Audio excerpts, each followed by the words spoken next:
Bom, vamos então encerrar esse primeiro módulo introdutório às nossas finanças pessoais com um tema que é bem comum aí na vida do freelancer. Então, talvez se você trabalha aí para uma empresa no modelo tradicional, essa aula não faça tanto sentido, mas para qualquer pessoa que tenha aí uma renda variável, que oscile um pouco mais de um mês para o outro, essa aula vai ser bem bacana, porque a gente vai falar justamente da instabilidade financeira. Tá? Como sempre, eu trouxe aqui uma frase para a gente começar a nossa conversa, e eu retirei do próprio artigo que eu fiz sobre instabilidade financeira com uma abordagem um pouco diferente, né? Para a gente olhar ela da maneira positiva e não como um problema. Então, nesse trechinho até falo que elas dizem respeito aos ganhos mensais e que elas variam em relação ao trabalho fixo, o que não necessariamente é o seu caso. Talvez você esteja acompanhando esse curso, mas você não tem a variação da sua renda. Então, a instabilidade financeira talvez não seja um problema. De qualquer forma, acho que é legal a gente abordar esse assunto, até para caso um dia você tenha aí uma renda um pouco mais variável, tá? O que causa, basicamente, a instabilidade financeira nas nossas finanças pessoais? Basicamente, dois fatores. Um é a variação da renda. Isso vale mais para quem eventualmente tem já um salário fixo, mas tem uma parte atrelada a metas e tal. Então, o salário não é fixo. A gente não tem como garantir que todo mês a gente vai ganhar a mesma coisa. E aí, obviamente, você tem aí uma instabilidade em relação aos seus ganhos. Essa instabilidade não necessariamente é ruim. A gente vai ver ao longo dessa aula aí que também pode representar que você ganhe mais do que a sua média em alguns momentos. E outra situação, que aí já é mais atrelada ao trabalho freela, né, e tal, é a oscilação dos projetos. Então, meses que você tem mais trabalho, você ganha mais, meses que você trabalha menos, você ganha menos. Eu acho até que é uma relação um pouco mais justa. Você não recebe ali um valor fixo para trabalhar das 9 às 18. Se você produz, você ganha dinheiro. Se você não produz, você não ganha dinheiro. É assim que funciona, tá? Eu trouxe aqui, até para vocês entenderem um pouco mais sobre isso que eu estou falando, deixa eu até pegar aqui o apontador. O exemplo é um exemplo de um gráfico real, são as minhas receitas no ano de 2020. Então, eu ocultei os valores só por uma questão, primeiro, de segurança, né, porque a gente não sabe quem está vendo esse vídeo, e segundo, porque a sua realidade pode ser muito diferente da minha. Você pode ganhar muito mais dinheiro do que eu, ou pode ganhar muito menos dinheiro do que eu, e eu não quero criar aqui um efeito comparativo, né, desafiando aí entre si.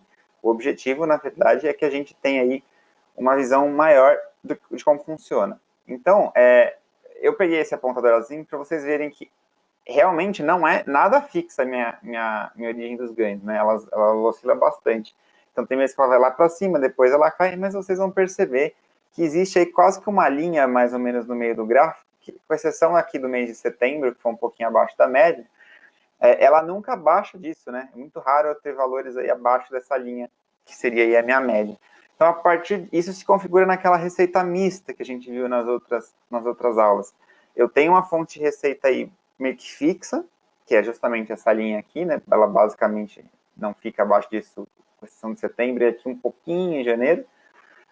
E tem aí um potencial variável que faz essa relação ser mais instável. Então, tem meses que eu vou receber muito bem, e tem meses que eu vou ficar mais próximo dessa média aí, que gera aí uma certa instabilidade, mas com uma margem de segurança, né? Ou seja, eu sei que a partir desta linha aqui, é um ganho que eu posso meio que contar com ele, né? Porque é muito difícil que eu não tenha pelo menos essa receita. Mas eu não posso me endividar ou assumir despesas que ultrapassem esse valor, porque eu não posso contar que todos os meus meses vão ter esse pico aqui, que eu vou ganhar tão bem assim, a ponto de poder me endividar nesse nível, tá? Outro exemplo que eu trouxe aqui é um comparativo entre as minhas receitas e as minhas despesas. Esse também é um gráfico real, tá? Então é realmente o que aconteceu comigo ao longo dos últimos 2 anos. Tá? Aí eu já coloquei desde 2018 até o ano de hoje. E como vocês podem ver, é uma linha bem bagunçada, né? Então, assim, a gente tem meses muito bons, meses muito ruins, e as próprias despesas, elas meio que acompanham esse comportamento, né? Então, vocês podem ver que, por exemplo, aqui eu ganhei muito bem, muito acima da minha média. Isso também permitiu que eu gastasse também muito acima da minha média, com passeio, com lazer, com essas coisas, mas eu consegui ainda meter uma margem muito grande em relação a isso. Além disso, a gente vai ver que, por exemplo, aqui em 2018 a gente tem mais ou menos essa linha aqui, né? Em 2019 também uma linha um pouco mais na diagonal, que significa que aos poucos eu fui incrementando. E também a gente agora em 2020, como eu acabei de mostrar para vocês, a gente tem essa linha aqui como média. O que são essas linhas que eu estou mostrando? são basicamente uma média de valores que eu meio que consigo manter dali para cima, né? Então, é o que eu estou falando. Você, em base disso, você pode aí criar aí as suas metas de ganhos, e mesmo com essa instabilidade toda, eu tenho aí meio que um valor fixo que dificilmente eu consigo faturar menos do que isso. E eu posso lidar com as minhas despesas, tá? Outro ponto importante já desse gráfico que eu quero mostrar para vocês em relação à estabilidade financeira é que, apesar dessa oscilação das minhas receitas, e as despesas, obviamente, elas também variam, porque nem todos os custos nossos são fixos, vocês vão ver que eu respeito muito bem essa questão dos meus ganhos e dos meus gastos. Eu já apresentei aqui que a gente tem um pico de gastos, mas que também foi acompanhado por esse pico de receita. E vocês vão ver que o gráfico ele é majoritariamente verde, né? Então, quase sempre eu fico com uma área verde aqui, que representa que eu estou ganhando mais do que eu estou gastando. Existem algumas exceções, eu estou apontando aqui para vocês, são meses em que eu realmente acabei gastando mais do que eu ganhei, tá? Isso aconteceu, vocês podem ver, primeiro que lá atrás, né, já faz algum tempo que isso não volta a se repetir na minha vida pessoal, mas não é nenhum problema, tá? Porque são meses pontuais, vocês estão vendo que, assim, eu tenho um mês lá que eu vou gastar mais, depois ele volta à normalidade, aí aparece um gasto a mais, também de novo, volta. O que são esses gastos a mais? Às vezes, sei lá, precisei comprar um computador porque deu problema, precisei ir ao médico, coisa que eu não estava preparado para prever.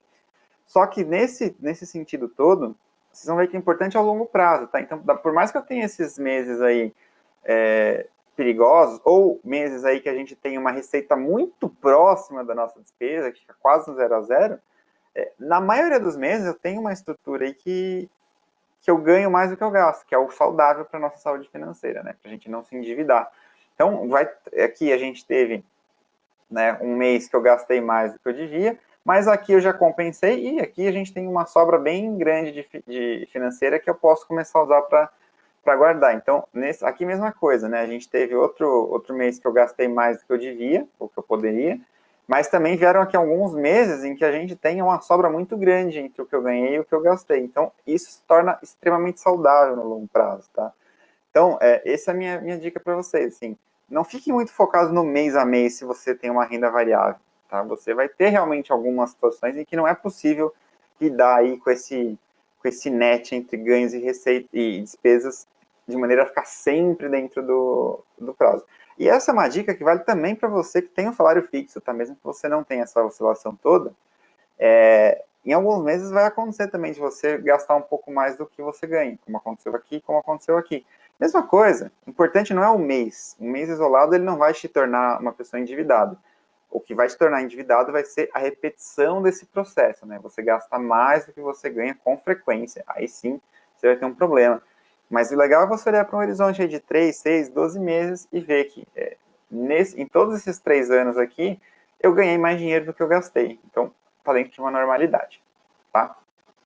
Outro gráfico que eu trouxe aqui para vocês entenderem melhor essa situação da estabilidade financeira é a gente olhar aí, lembra da regra 50, 35, 15 que a gente falou nas outras aulas? Eu conversei com vocês que o ideal é que as despesas fixas não superem 50% dos ganhos.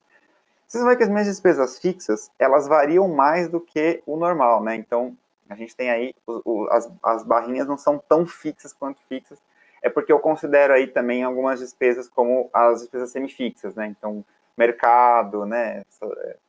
Essas contas que elas não são repetidas com o mesmo valor todos os meses. Então, vai sempre gerar essa oscilação. Mas vocês vão ver também que em alguns meses, né? Que, por exemplo, no passado isso era mais comum, porque eu também tinha uma renda menor em relação ao que eu tenho hoje, e os meus gastos não cresceram tanto, vocês vão ver que essa linha, ela ultrapassa um pouco o ideal.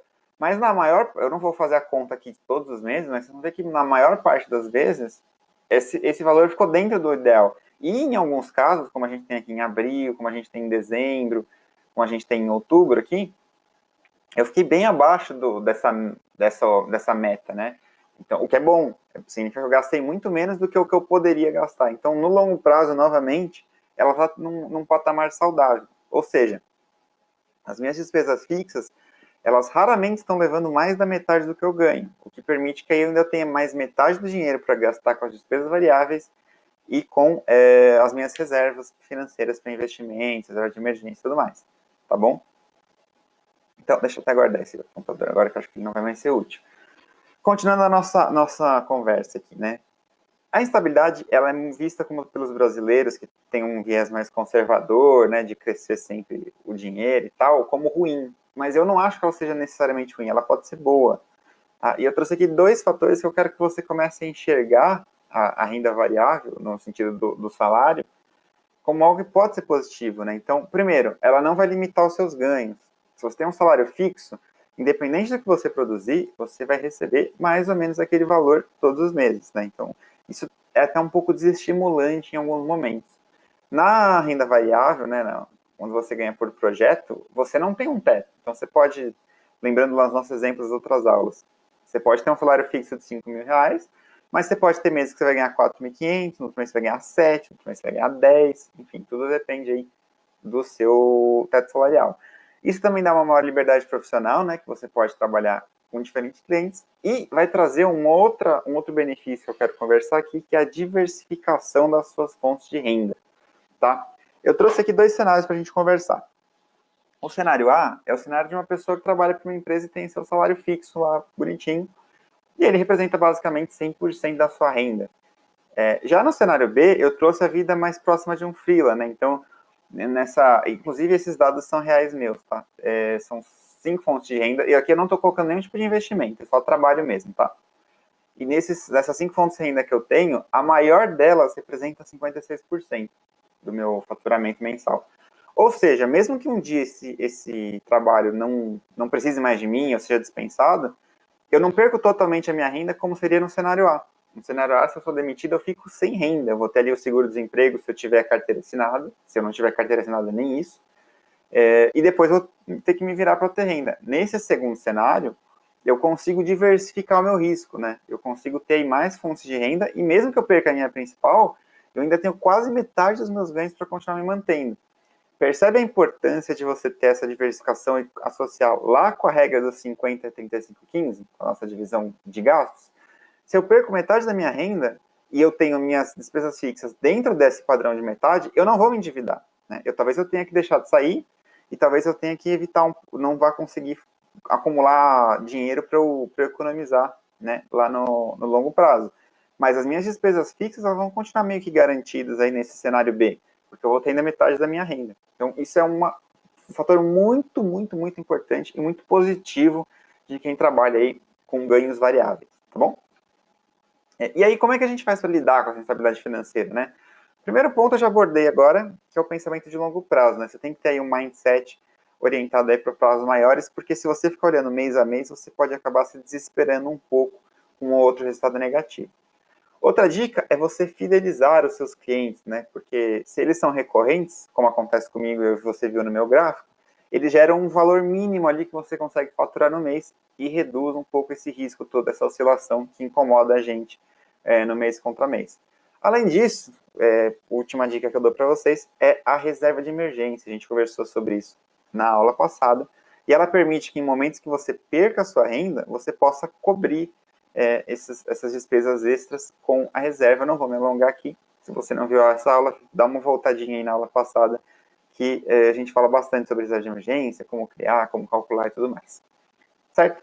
Então, essa foi a aula de hoje. Que eu quis abordar para fechar esse módulo introdutório, essa questão da instabilidade financeira, como que a gente pode lidar com uma variação muito grande entre os nossos ganhos e nossas receitas. E vocês podem ver aí que mesmo com um cenário um pouco menos controlado, também dá para você ter uma vida tranquila, dá para você ter um controle bacana. E é justamente isso que a gente vai abordar aí no nosso próximo módulo, na nossa próxima aula.